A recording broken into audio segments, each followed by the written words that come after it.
আসসালামু আলাইকুম। তুবা ফুডিজে সবাইকে স্বাগতম জানিয়ে শুরু করছি আমার আজকের ছোলা ভুনা রেসিপি। আমাদের রান্নাঘরে থাকে এমন সাধারণ মশলা দিয়ে আমার আজকের এই ছোলা ভুনা রেসিপিটি শেয়ার করছি। আশা করছি আপনাদের কাছে ভালো লাগবে। অনেকেই বলেন ছোলা রান্নার পর কালচে হয়ে যায়। আমার আজকের রেসিপিতে দেখিয়ে দিব কিভাবে ছোলা ভুনা রান্না করলে কালচে হবে না আর কালারটাও কোনো চমৎকার থাকবে। চলে যাচ্ছে মূল রেসিপিতে। প্রথমে আমি এখানে ছোলা ভিজিয়ে রেখেছিলাম রাতের বেলা, আর এটা আমি রান্না করছি সকালে। প্রায় 8 থেকে 9 ঘন্টা ভিজিয়ে রেখেছিলাম। এই ছোলার ভিতর থেকে কালচে পানিটা কিন্তু বের হয়ে গেছে, আর ছোলাগুলো কিন্তু অনেক বেশি ফুলে গিয়েছে, যেটা হয়তো দেখে বুঝতে পারছেন। এখন আমি কালচে পানিটা ফেলে দিয়েছি, কয়েকবার ধুয়ে পরিষ্কার করে নিয়েছি। এখন আমি রান্না করে নিব। প্রথমে একটা প্যান বসিয়ে দিয়েছি চুলায়, দিয়ে দিচ্ছি 1/3 কাপ পরিমাণ রান্নার সয়াবিন তেল। তেলটা গরম হয়ে আসলে দিয়ে দিচ্ছি 3 থেকে 4টে তেজপাতা, 2-3 টুকরো দারচিনি, 4-5টা সাদা এলাচ। এখন এই শুকনো মশলাগুলোকে আমি 4 থেকে 5 সেকেন্ড ভেজে নিচ্ছি, তবে কোনো অবস্থাতে পুড়িয়ে দেওয়া যাবে না। পেঁয়াজ কুচি দিয়ে দিচ্ছি, হাফ কাপের মতো পেঁয়াজ কুচি দিয়েছি। 1 চা চামচ আস্ত জিরা অ্যাড করে দিচ্ছি। এখন সবগুলো উপকরণকে আমি একটু নেড়ে চেড়ে ভেজে নিচ্ছি। হালকা ব্রাউন কালার করেছি, অনেক বেশি মচমচে করে ভাজবেন না, নরম হয়ে আসা পর্যন্ত ভেজে নিয়েছি। এখন অ্যাড করে দিচ্ছি আদা রসুনের পেস্ট, 1 চা চামচ হতে একটু বেশি।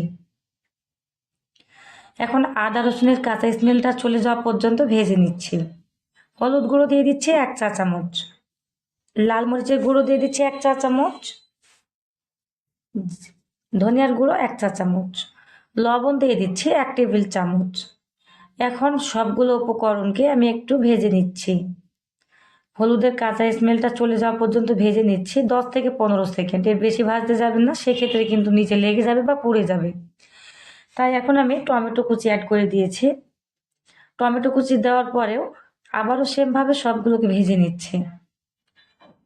এখন অ্যাড করে দিচ্ছি কাঁচামরিচ।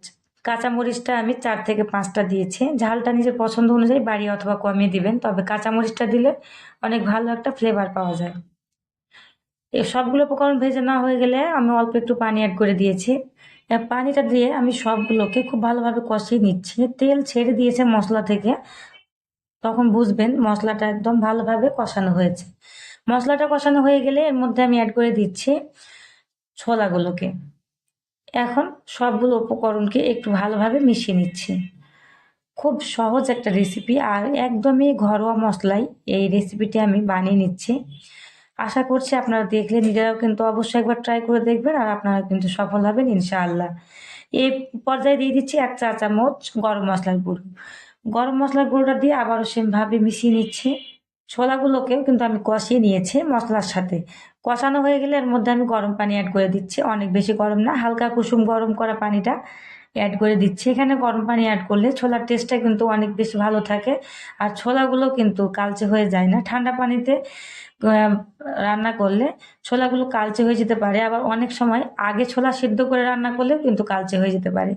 কিন্তু আমি যেভাবে বলে দিলাম এভাবে রান্না করলে ছোলা কালচে হবে না। এ পর্যায়ে ঢাকনাতে ঢেকে এটাকে আমি আধা ঘন্টা রান্না করে নিয়েছি। এখন ঢাকনাটা তুলে নিয়েছি, সবগুলো কিন্তু সেদ্ধ হয়ে গিয়েছে, আর পানিটাও শুকিয়ে ফেলেছি। তেল মশলাগুলো ছোলার গায়ে একদম লেগে লেগে আছে। এর পর্যায়ে অ্যাড করে দিচ্ছি টেস্টিং সল্ট। দেখতেই পাচ্ছেন খুবই সামান্য। টেস্টিং সল্টের পরিমাণটা অনেক বেশি অনেক কম দিতে হয়, অনেক বেশি দিলে কিন্তু এর টেস্টটা বজায় থাকে না। টেস্টিং সল্ট দিয়েছি আমি হাফ চা চামচের মধ্যে, কিন্তু 8 ভাগের 1 ভাগ, মানে একেবারে 1 চিমটি। এটা দিয়ে সেমভাবে মিশিয়ে নিচ্ছি নেড়ে চেড়ে। এ পর্যায়ে বেশি সময় নাড়াচাড়া করার দরকার নেই। মিশানো হয়ে গেলে এখন আমি চুলা থেকে নামিয়ে নিয়েছি। এখন তো আমার পরিবেশনের পালা। হয়তো দেখে বুঝতে পারছেন ছোলাগুলো কিন্তু কালচে হয়নি, আর দারুণ হয়েছে। আমি আশা করছি আমার আজকের এই ছোলা ভুনা রেসিপি আপনারা অনেক বেশি আপনাদের কাছে ভালো লাগবে, আর অবশ্যই বাসায় একবার ট্রাই করে দেখবেন। আজকের মতো এখানে বিদায় নিচ্ছি। সবাই ভালো থাকবেন। আল্লাহ হাফেজ।